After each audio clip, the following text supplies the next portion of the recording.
Imagine if your phone was embedded in your brain. No more typing, just think it. The message is sent. You could download songs directly into your head, instantly access any information you want, even have real-time translations of foreign languages. It's a sci-fi fantasy that will soon become reality with the first brain-embedded Wi-Fi chip. But are we ready for what comes next? This is the future of mind connection. First, the good stuff. Brain-computer interface, or BCI startup Connexon, has developed a wireless neural implant that allows humans to communicate telepathically via text and voice. Clinical trials are set to begin in 6 months, with the goal of creating a consumer-ready brain chip by 2025. Their tech works by decoding brain signals related to speech produced by the motor cortex. These signals are then translated into spoken words, bypassing the need for vocal cords. Participants in their clinical trial will be able to type messages on a keyboard by thinking about them. Those messages will be displayed on a screen in front of the person they're communicating with. And in the future, this technology will allow people to stream their thoughts directly into someone else's brain. Connexon says their brain-to-brain messaging will be faster and more efficient than text or voice because you have to encode your thoughts into conventional speech patterns. This direct neural communication could revolutionize how we interact, but it also raises some serious questions. What happens if I send you an unwanted message? How do we prevent hacking or identity theft through our thoughts? And what does this mean for privacy and free will?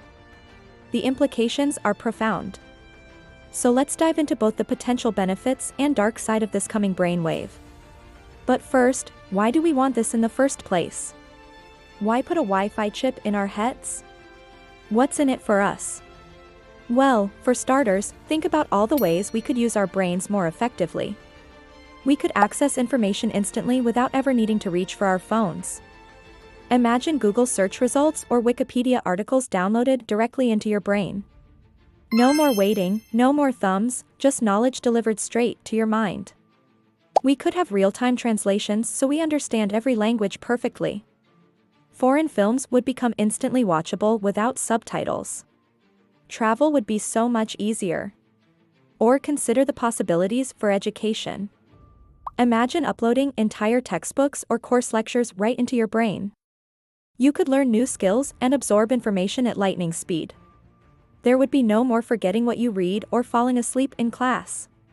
Your brain would become a vast library and information center instantly connected to the internet. Prosthetics would also be transformed. People with paralysis could connect their brain to robotic limbs and move them with their thoughts. Locked-in syndrome patients could use brain chips to communicate. Blind people could see visual data translated into their brains from cameras. Hearing loss could be overcome by downloading sound data directly into the auditory centers of the brain. The possibilities for restoring and enhancing human abilities seem endless. On top of that, wouldn't it be cool to play music or podcasts directly into your brain? Audio entertainment like Spotify or Audible delivered right to your mind. No more headphones or speakers needed. Just think of your favorite tunes and they'd be playing in your head. Think of a movie scene and watch it play out behind your eyelids. Visualize yourself hitting a golf shot in perfect form and follow through. Imagine learning a new language simply by listening to native speakers while visualizing words and phrases in your mind. The science fiction future is arriving where your brain becomes a Wi-Fi hotspot. But like any powerful technology, this comes with risks. Many experts warn that embedding computers in our brains poses significant health concerns. Doctors worry about the impact of constant EM exposure from wireless chips on brain tissue. Some question whether it is safe to have devices heating up parts of the brain that control sleep and emotions. Others fear the cognitive load of having so much sensory information constantly bombarding your brain without a break. The always-on state of a brain connected to the internet raises questions about burnout and mental exhaustion. As brain researcher Dr. Gideon Glickman puts it, you can never turn it off. Your brain is going to be running 24 hours a day, 7 days a week. He fears that BCIs could overwhelm us with too much information, making it hard to focus or forcing us to develop coping mechanisms like disconnecting altogether. Our brains evolved for periods of solitude and quiet reflection, something that may be increasingly difficult with a BCI. Then there are the dangers of hackers infiltrating your brain and stealing sensitive information. Hackers could trick you into revealing passwords or other personal data by manipulating the signals in your brain. They might steal your identity or impersonate you by controlling your movements through your brain-machine interface. Even worse, hackers could insert false memories or suggestions into your brain, influencing your decisions or actions. Your brain would become a battleground for digital intruders looking to exploit vulnerabilities. With great power comes great responsibility. Having the ability to connect our brains directly to the internet gives us incredible opportunities, but we must proceed with caution. As we dive deeper into this brave new world of brain connectivity, several important social issues come into focus. For starters, how do we handle the etiquette of mute thought? If anyone can listen in on our brainwaves, does that mean we lose the right to privacy in our thoughts? What if someone hacks into your brain and broadcasts embarrassing information to everyone around you? Do we have a right to silence and solitude in our minds? Or does constant connectivity become the social norm? Will certain thoughts or emotions become taboo if they can be picked up by anyone? For example, should we avoid having negative thoughts that could be detected by others? How will this affect our empathy and understanding of others if we see and share in their emotional experiences? These are the sorts of complex ethical questions that arise when our brains become broadcasting devices. And then there's the issue of connectivity inequality. Not everyone will have equal access to brain chips. Those who cannot afford this technology will be at a disadvantage compared to those who have enhanced their brains with BCIs. The rich could further widen the gap between themselves and the poor. The potential for disenfranchisement and division is a serious concern. On top of that, how do we prevent connectivity addiction? With our brains constantly bombarded by stimuli and distractions, our attention spans and focus may degrade further. Without the ability to unplug from the mental noise, our ability to concentrate on important tasks could suffer.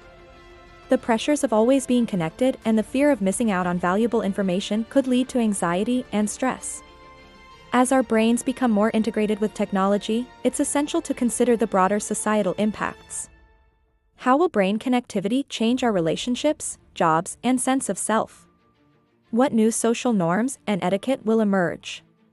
What are the ethical considerations of using brain-machine interfaces? By thinking about these issues now, we can work toward a future where brain connectivity enhances our lives in meaningful ways while minimizing the risks and challenges. The road ahead is full of opportunities and potential pitfalls. As we cross this threshold into brain-connected humanity, it's vital that we carefully consider what kind of future we're building. In the long term, the implications are truly mind-boggling. Some experts theorize that connecting billions of brains together could create a kind of hive mind or collective intelligence. Our individual thoughts and consciousness could merge into a greater whole, allowing us to share knowledge and experiences like never before. However, others fear that the opposite could happen. As we offload more of our thinking to computers and AI, our brains could atrophy and we could lose our individuality and autonomy. Could end up as passive consumers of information rather than active creators. The trajectory we choose will determine whether brain connectivity elevates us to a new level of being or diminishes our humanity. We stand on the cusp of a brave new world where our brains become wireless hubs of information. But as we reach for this seemingly limitless potential, we must proceed with wisdom and care. The path ahead is filled with peril as well as promise. The future of mind connection is in our hands. Let's hope we're up to the challenge. So what do you think? Are you excited to have a Wi-Fi enabled brain, or are you worried about the implications? Let me know in the comments below.